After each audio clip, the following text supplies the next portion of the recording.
अमेरिकी सैनिक समुद्र के बीच एक अजीब सी चीज नोटिस करते हैं। दूर एक जहाज धीरे धीरे उनकी तरफ बढ़ रहा होता है, लेकिन हैरानी की बात यह थी कि रडार पर उसका कोई सिग्नल नहीं दिख रहा था। स्थिति इतनी अजीब थी कि कप्तान तुरंत कम्युनिकेशन ऑफिसर लेसी को आदेश देता है, तुरंत पहचान करो। लेकिन लेसी कितनी भी कोशिश कर ले, सामने से कोई जवाब नहीं आता। छोटा काला शाओ हे अंदाजा लगाता है कि शायद ये रिलीफ शिप हो सकती है, लेकिन कप्तान बिना रिस्क लिए सीधे अलार्म बजा देता है और गंजे को डेक पर तैयार रहने का आदेश देता है। सभी सैनिक कंफ्यूज थे, फिर भी आदेश मानते हुए उन्होंने तोप का रुख उस अनजान जहाज की तरफ कर दिया। जहाज लगातार करीब आता जा रहा था और सबकी सांसें अटक गई थी। वे पिछले 2 साल से इस सुनसान चौकी पर तैनात थे।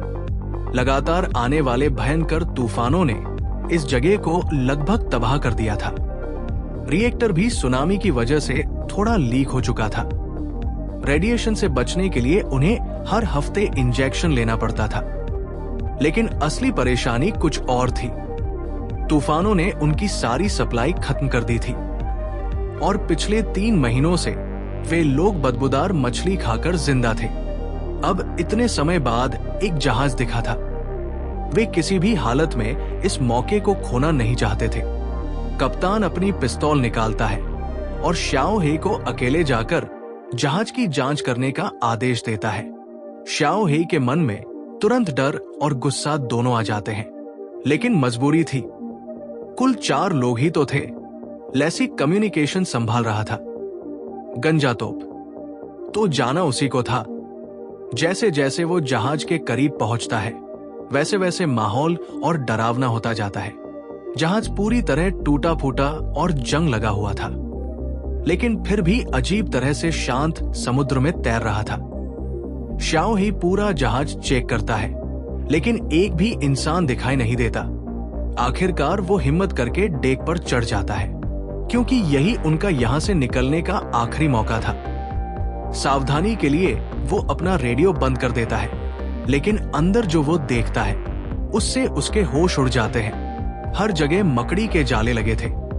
ये सच में एक भूतिया जहाज था, लेकिन अंदर 4 सजी हुई सैन्य वर्दियां रखी थी, यानी ये वही रिलीफ टीम थी।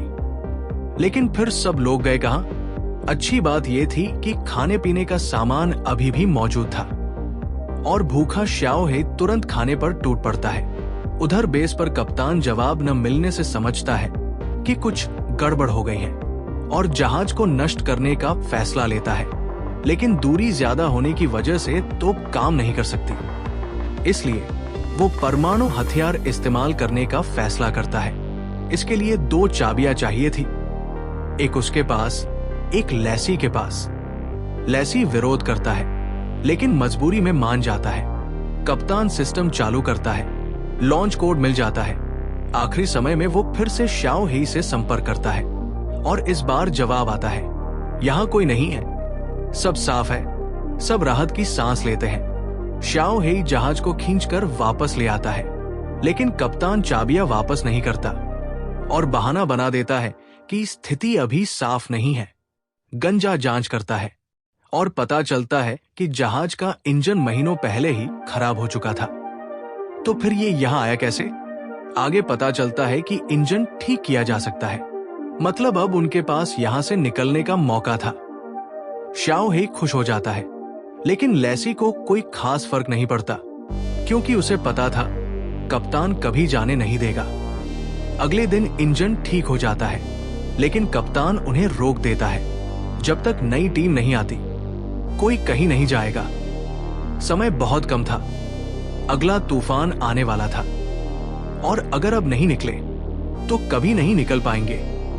तनाव बढ़ता जाता है। कप्तान टीम को 2 हिस्सों में बांटने का फैसला करता है। 2 लोग मदद लेने जाएंगे और वो खुद लेसी के साथ रुकेगा। शाओ ही समझ नहीं पाता। वो लेसी से पूछता है, क्यों नहीं आ रही?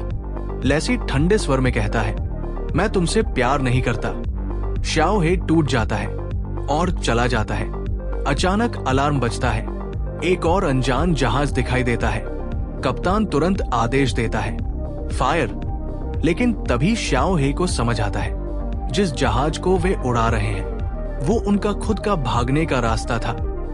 कप्तान ने जानबूझकर रस्सी खोल दी थी ताकि वे कभी यहां से न जा सके। गंजा गुस्से में आ जाता है और कप्तान पर बंदूक तान देता है, लेकिन कप्तान बिना सोचे गोली चला देता है। मजबूरी में शाओ हे जहाज को उड़ा देता है और उनका आखिरी मौका खत्म हो जाता है। आगे सच्चाई सामने आने लगती है और सबसे बड़ा झटका तब लगता है जब पता चलता है दुश्मन बाहर नहीं, उनके बीच ही था। लैसी ही असली गद्दार था। उसने अपने परिवार की मौत का बदला लेने के लिए सब कुछ प्लान किया था। सप्लाई जहाजों को भटका दिया, सबको मरवा दिया और परमाणु हथियार पर कब्जा करने की कोशिश की। आखिर में शाओ हे सच्चाई जान जाता है और आत्मविनाश